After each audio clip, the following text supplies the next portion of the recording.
Ever pondered the intricate ways narcissists shift their behavior when you stand up for yourself? It's a maze of frustration and bewilderment when individuals with narcissistic tendencies veer off the expected path. Understanding their patterns can empower you in navigating personal interactions or workplace dynamics. But the more we uncover, the deeper the labyrinth becomes. To the malicious, outspoken individuals pose grave threats, for they exude confidence and remain unswayed by narcissistic manipulation. Their unwavering self-assurance poses a direct challenge to the narcissist's mental gamesmanship, prompting shifts in behavior when met with assertiveness.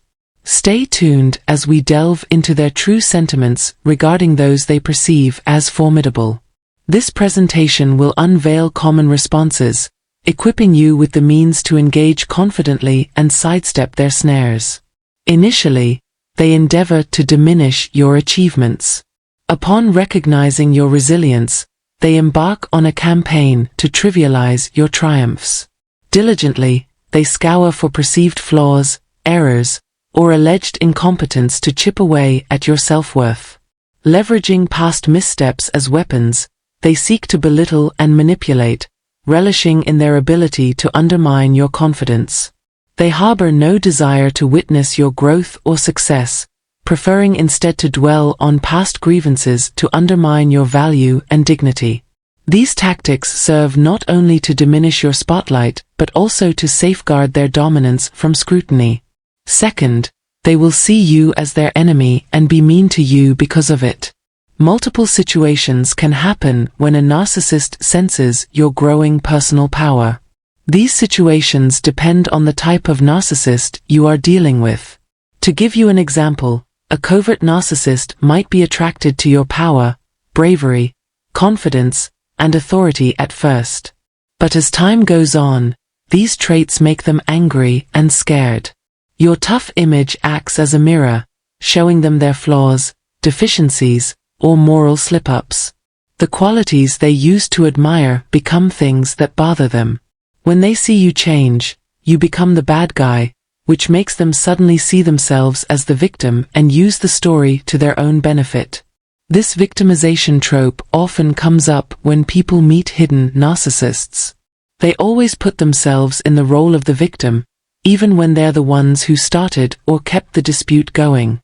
An outspoken and cocky narcissist might be drawn to your power and personal authority at first, finding the challenge of your strong personality interesting and impossible to resist. When they learn it won't work, though, they lose interest in trying to control, manipulate, influence, trick, or dominate you. At this point, your strength and perseverance are the most important things to them, which makes them angry and gives them permission to act in a way that they think is completely right. Covert narcissists may try to hide their anger, jealousy, or fear, but if you're smart, you can see through their mask without them knowing. On the other hand, overt narcissists quickly go from being friendly to showing what they really are because they aren't as good at hiding their feelings and hurt ego. No matter what type of narcissist they are clearly good at lying and controlling others. Hidden narcissists, on the other hand, act in ways that are very different from others. Third, their goal is to make you question your own abilities. Nasty narcissists get pleasure from finding your weaknesses because it makes them feel better about themselves. Their only goal is to make you question your skills, worth, and potential, which will make you feel guilty, ashamed, afraid, inadequate, and unsafe. They keep their power over you by making you feel these feelings, which keeps you stuck in self-doubt and negativity. In a strange way, their behavior comes from their deep-seated fears and hatred of themselves, which is hard to understand unless you've been emotionally and psychologically manipulated yourself. Even so, this is what egotistical behavior is all about. 4. Get ready for a change in how they act. The fact that narcissists don't usually go after people they think are beneath them is a strange discovery. If a destructive narcissist is interested in you, it's probably because they secretly like some things about you. Maybe what makes you stand out is that you are always positive, have a lot of understanding, and have done amazing things in your personal and intellectual life. When they're with you, they enjoy the false impression of high status, which makes them feel validated and satisfied at first. At first, you are strong, powerful, and full of life, the opposite of a narcissist. But this is where the twist comes in. As was already said, narcissists feel the need to show that they are better than other people.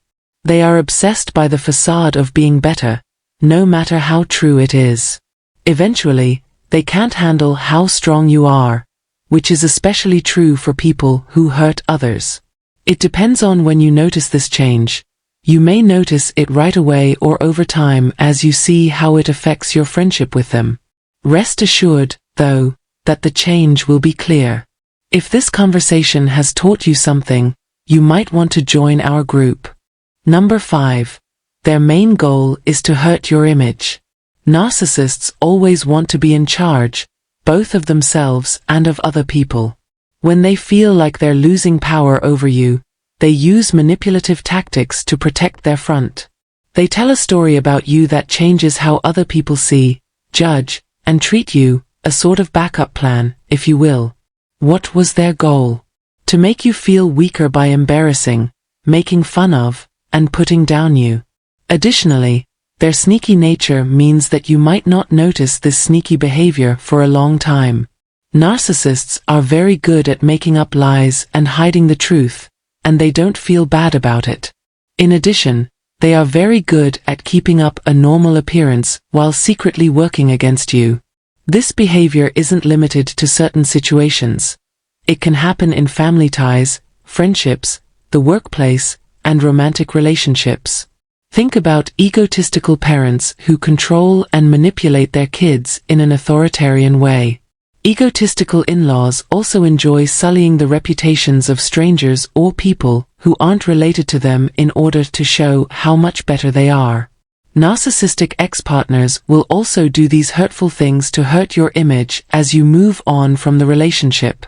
Our film on post-narcissistic dating can help people who are going through the aftereffects of a narcissistic relationship. Number 6. Their main goal is to regain what they think is power over you. It is important to understand that selfish people want to be in charge of and dominate others. Making their wants and needs come true is more important than anything else. They take a big hit to their pride, though, when their plans fall apart or when they lose control. Realizing that you don't give in to their requests or accidentally make them look less important hurts their fragile ego. In reaction, they do whatever it takes to prove that they are better than you. The important thing is that it's not about you at all. Their fears and need to be in charge come from problems they are having inside. There is, however, a bright side. You have the power to do something. Your health and safety come first. It is possible to trick a narcissist who thinks you are too dangerous. First, cut off all ties. As much as possible, stay away from the ego. You're basically cutting them off from their narcissistic supply, which takes away the power they want. As soon as possible, you should cut off all contact with a narcissist. This means cutting off all contact and making it impossible for them to get in touch with you. But if you find it hard or impossible to be completely detached, try to act in a way that doesn't respond. The goal is to spend as little time as possible in the unhealthy relationship with the narcissist. After you've built up a good space, turn your attention to self-care and personal growth. Take the time to care for yourself and start a path of healing and finding out more about yourself. During this time, take back your power and boost your confidence. Also, use this chance to break any subconscious patterns or loops that bring narcissists into your life, especially if this isn't the first time you've met them. Finally, let's talk about how important it is to set limits. Setting healthy limits is an important life skill, especially for people who have dealt with narcissists. Setting clear boundaries is important for your mental health and quality of life as a whole. In case you don't know how to set limits that protect your health,